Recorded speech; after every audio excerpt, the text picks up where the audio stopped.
By election ಅಖಾಡದಲ್ಲಿ go back Zameer ಅನ್ನುವಂತಹ ಘೋಷಣೆಗಳು ಕೂಡ ಈಗಾಗಲೇ ಕೇಳಿ ಬರ್ತಾ ಇದೆ.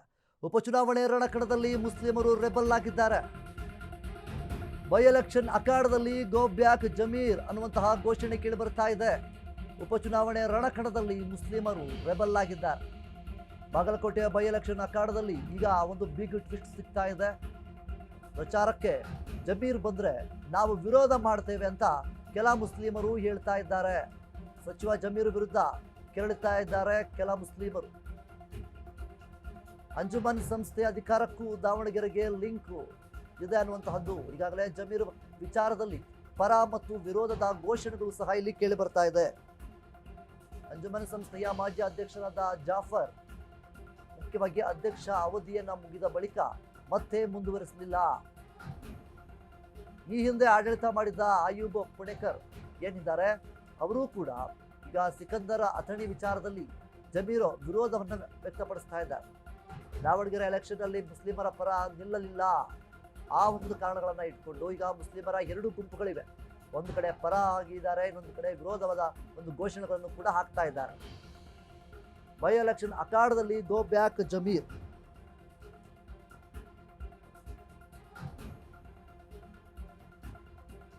ಇನ್ನು ಈಗಾಗಲೇ ಈ ಒಂದು ಕ್ಷೇತ್ರದಲ್ಲಿ ಸಚಿವ ಜಮೀರ್ ಅಹಮದ್ ಸಂಬಂಧಪಟ್ಟಂತೆ ಮುಸ್ಲಿಂ ಸಮುದಾಯದಲ್ಲಿ ಈಗಾಗಲೇ ಎರಡು ಗುಂಪುಗಳು ವರ್ಗವಾಗಿದೆ. ಎರಡೂ ಗುಂಪುಗಳು ಒಂದು ಕಡೆ ಜಮೀರ್ ಅವರ ಪರವಾಗಿ ಸಹಿತ ಘೋಷಣೆಯನ್ನ ಕೂಗಿದ್ರೆ, ಇನ್ನೊಂದು ಗುಂಪು ಜಮೀರ್ ಅವರ ವಿರುದ್ಧವಾಗಿ ವಿರೋಧವನ್ನು ವ್ಯಕ್ತಪಡಿಸ್ತಾ ಇದೆ. ಈಗ ಗೋ ಬ್ಯಾಕ್ ಜಮೀರ್ ಎಂದು ಘೋಷಣೆ ಕೂಗಿ ಆಕ್ರೋಶವನ್ನು ಕೂಡ ಹೊರಹಾಕ್ತಾ ಇದ್ದಾರೆ. ಇದೆಲ್ಲದರ ಮಧ್ಯೆ ಇನ್ನೊಂದು ಗುಂಪು ಏನು ಬೆಂಬಲವನ್ನ ನೀಡ್ತಾ ಇದೆ, ಜಮೀರ್ ಅಹಮದ್ ಖಾನ್ ಅವರಿಗೆ ಬೆಂಬಲವನ್ನ ನೀಡ್ತಾ ಇರುವಂಥದ್ದು.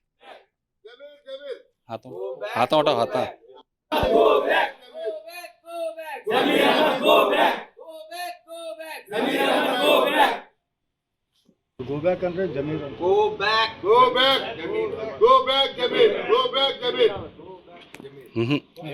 go back ಆಗಮಿಸುವಂತ ಒಂದು ನಿಗದಿ. ಹೇಳೋ ಮುಖ್ಯವಾಗಿ ಈಗಾಗಲೇ ದಾವಣಗೆರೆ ಕ್ಷೇತ್ರ ಏನು ಮುಖ್ಯವಾಗಿ ದಾವಣಗೆರೆ ಆಗಿರ್ಬೋದು, ಬಾಗಲಕೋಟೆ ಆಗಿರ್ಬೋದು, ಎರಡು ಕ್ಷೇತ್ರಗಳಲ್ಲಿ ಏನು ಬೈ ಎಲೆಕ್ಷನ್ಸ್ನೋ ಕಾವು ಶುರುವಾಗಿದೆ. ಈಗಿರಬೇಕಾದ್ರೆ ದಾವಣಗೆರೆ ಆಗಿರ್ಬೋದು, ಬಾಗಲಕೋಟೆ ಆಗಿರ್ಬೋದು, ಎರಡು ಕ್ಷೇತ್ರಗಳಲ್ಲಿ ಮುಖ್ಯವಾಗಿ ಜಮೀರ್ ಅವರ ವಿರುದ್ಧವಾಗಿ ಪರ ಮತ್ತು ವಿರೋಧ ಎರಡೂ ಕ್ಷೇತ್ರಗಳಲ್ಲಿ ಕಾಣಿ ಬರ್ತಾ ಇದೆ. ಒಂದು ಕಡೆ ಏನು ಮುಸ್ಲಿಂ ಸಮುದಾಯದವರು ಏನಿದ್ದಾರೆ ಎರಡು ಗುಂಪುಗಳಾಗಿ ವರ್ಗ ಆಗಿರುವಂಥದ್ದು. ಇಲ್ಲಿ ಒಂದು ಕಡೆ ಒಂದು ಗುಂಪು ಏನು ಜಮೀರ್ ಅಹಮದ್ ಖಾನ್ ಅವರಿಗೆ ಸಪೋರ್ಟ್ ಮಾಡ್ತಾ ಇದೆ, ಅಂದರೆ ಬೆಂಬಲವನ್ನು ನೀಡ್ತಾ ಇದೆ. ಇನ್ನೊಂದು ಗುಂಪು ಗೋ ಬ್ಯಾಕ್ ಜಮೀರ್ ಅನ್ನುವಂಥ ರೀತಿಯಲ್ಲಿ ಘೋಷಣೆಗಳನ್ನು ಕೂಗ್ತಾ ಇದೆ.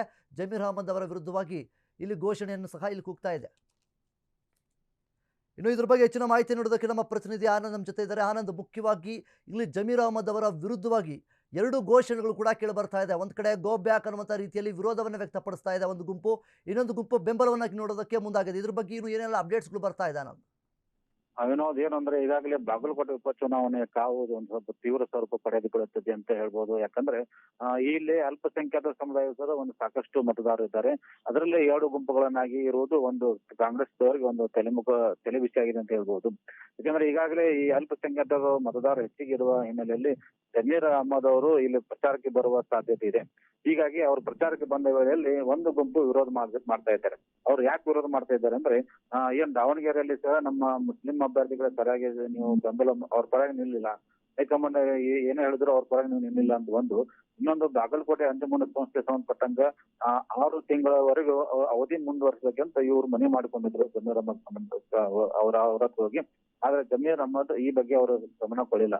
ಹೀಗಾಗಿ ಅದು ಆಡಳಿತ ಮಂಡಳಿ ಅರ್ಧಕ್ಕೆ ನಿಂತು, ಅಂದ್ರೆ 6 ತಿಂಗಳ ಮೊದಲೇ ಅದು ಅವಧಿ ಮುಕ್ತಾಯ ಆಯ್ತು.